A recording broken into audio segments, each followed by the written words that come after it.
Vietnam کی کم، دادا اور دل دادا، انشے سیریل، 94واں انشا، شارق علی۔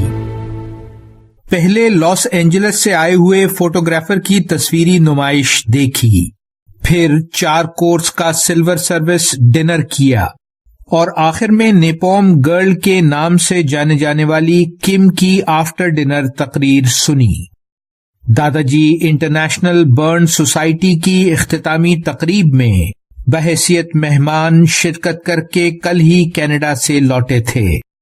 بولے، ایسوسی ایٹڈ پریس کے فوٹوگرافر نک اٹھ کو 1972 میں امریکی نیپوم بم سے جھلس کر بھاگتے ویتنامی بچوں کی تصویر کھینچنے پر پولٹزر انعام ملا تھا۔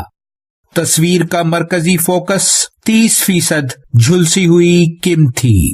جنگ کے خلاف عالمی ضمیر جھنجھوڑنے میں اس تصویر نے جلتی پر تیل کا کام کیا تھا۔ ڈنر ختم ہوا تو کم، جو اب کینیڈین شہری ہے، کی تقریر سنی۔ ویتنام جنگ کی ہولناکی سے دل دہل گیا۔ یہ جنگ کیوں ہوئی تھی؟ میں نے پوچھا۔ انکل بولے، دوسری جنگ عظیم سے پہلے ویتنام فرانس کی کالونی تھا۔ دوسری جنگ عظیم میں جاپان قابض ہو گیا۔ جنگ ختم ہوئی تو حکمرانی کا خلا پیدا ہوا۔ ہو چی من کمیونسٹ انقلاب کا حامی تھا اور مغربی طاقتیں فرانسیسی تسلط برقرار رکھنا چاہتی تھیں۔ ہو اور اس کے ساتھیوں نے فرانسیسی استعماریت سے آزادی کی جدوجہد شروع کی تو امریکہ کو خطے میں کمیونزم کے پھیلاؤ کا خوف درپیش ہوا اور وہ فرانسیسی تسلط کا حمایتی بن گیا۔ جب فرانسیسی ہو چی من سے شکست کھا کر بھاگے تو ملک 2 حصوں میں تقسیم ہو گیا، یعنی آپا نے بات آگے بڑھائی۔ جنوبی ویتنام کی کٹ پتلی حکومت کو امریکی مدد حاصل تھی اور شمالی ویتنام پر ہو چی من کی مضبوط گرفت تھی۔ 1956 میں الیکشن ہونا تھے اور کمیونسٹوں کی فتح یقینی تھی۔ نام نہاد جمہوریت کا علمبردار امریکہ جب عوامی رائے کے خلاف سازشوں میں مصروف رہا تو تنگ آ کر ہو چی من نے متحدہ آزاد ویتنام کے لیے باقاعدہ جنگ کا آغاز کیا۔ 1961 میں امریکہ بھی اس جنگ میں کود پڑا۔ امریکی فضائیہ اور زمینی فوجوں نے ظلم کا ہر طریقہ آزمایا۔ نہتے شہروں پر کارپیٹ بومنگ اور نیپوم بم جیسے جنگی جرائم بھی انہیں فتح یاب نہ کر سکے۔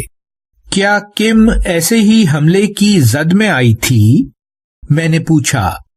دادا جی بولے، بالکل، یہ محض اتفاق تھا کہ نک سائیگون سے صرف 25 میل کے فاصلے پر موجود تھا جب امریکی ایئر فورس نے غلطی سے ایک نہتے گاؤں کو نیپوم بم کا نشانہ بنایا۔ یہ تصویر اسی گاؤں سے جان بچا کر بھاگتے بچوں کی تھی۔ پھر نک نے ان بچوں کے جھلسے بدن پر پانی ڈالا، انہیں قریبی ہسپتال لے گیا اور کم کی جان بچا لی گئی۔ جنگل کی آگ کی طرح یہ تصویر دنیا بھر کے اخبارات میں چھپی۔ عوامی رائے عامہ جنگ کی مخالف ہو گئی اور امریکہ کو اسی سال ہزیمت اٹھا کر ویتنام سے نکلنا پڑا، یعنی آپا نے کہا۔ ویتنام کی کہانی ظلم اور ہولناکی کا بیان بھی ہے، جس میں لاکھوں مقامی لوگ جان سے ہاتھ دھو بیٹھے تھے، اور یہ جدوجہد آزادی کی ایک ولولہ انگیز داستان بھی ہے جو بالآخر کامیابی سے ہمکنار ہوئی۔ ویتنامی جنگلوں سے شناسائی اور گوریلا جنگ میں مہارت نے ہو چی من کی فوجوں کا ساتھ دیا تھا۔ تقریباً 60,000 امریکی ان گھنے جنگلوں میں اپنی جانیں گنوا بیٹھے تھے۔ ہو کا انتقال تو دوران جنگ 1969 میں ہوا لیکن فتح کے بعد سائیگون کا نام ہوچی من سٹی رکھ کر اس کی قوم نے اسے خراج تحسین پیش کیا۔ جاری ہے ویلیو ورسٹی، شارق علی۔